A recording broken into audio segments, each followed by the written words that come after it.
Dobrý den, milí posluchači Blaníku, já jsem na východě Čech, navštívil jsem Broumovský klášter, jak vidíte za mnou, no a o něm si budu povídat taky s průvodcem. Tady je Jakub Grus, dobrý den. Dobrý den, rád vás poznávám. Nápodobně prozraďte posluchačům něco o vašem klášteře. Tak je to opravdu fantastická památka, nádherný barokní komplex, který opravdu patřil mezi jedny z nejvýznamnějších klášterů u nás. Byl tedy od počátku, kdy byl zakládán již ve 13. století benediktínským klášterem, takže zde sídlíval tento prastarý řád. A později v 17. a hlavně v 18. století získal tuto nádhernou podobu. A to právě díky slavné bavorsko-české rodině Diensthoferových.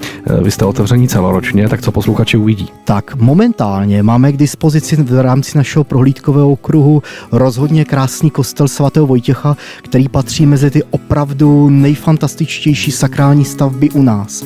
Rozhodně pak v interiéru kláštera dále bych jmenoval refektář, tedy klášterní jídelnu, která je též velmi bohatá a ve které máme i krásnou kopii turínského plátna. Vy tady taky celoročně pořádáte hromadu akcí, tak vypíchněte, co u nás třeba čeká v příštích dnech, týdnech, měsících. Tak určitě na takovém příjemném každotýdenním programu bývají koncerty Art Café, které se tu odehrávají v kreslírně. Samozřejmě blíží se postupně léto, takže se můžeme těšit i na festival Za poklady Broumovska.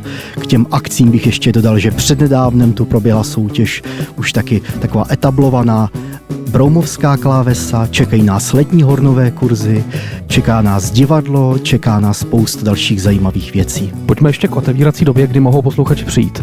Určitě vaši posluchači a naši hosté mohou během té letní sezóny přijít od té zhruba 8:30. Začínáme první prohlídkou v 9, přičemž poslední prohlídka je v 16 hodin. Když by si posluchači chtěli udělat delší výlet na několik dnů, dá se tady někde ubytovat? Ano, dá, dokonce přímo tady u nás v klášteře, to konkrétně v domě hostů, protože před zhruba 14 lety se podařilo původní ubytování, ve kterém žili bratři, tedy původní mnišské cely, předělat na komfortní hostel.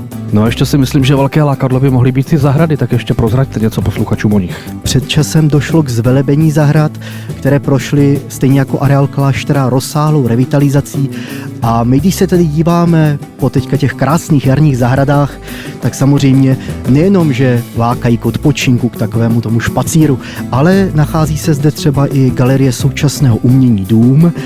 Dokonce sem do zahrady jezdívají i na literární rezidence právě nejrůznější autoři. Takže Broumovský klášter doporučuje i Blanický krajánek. Ahoj.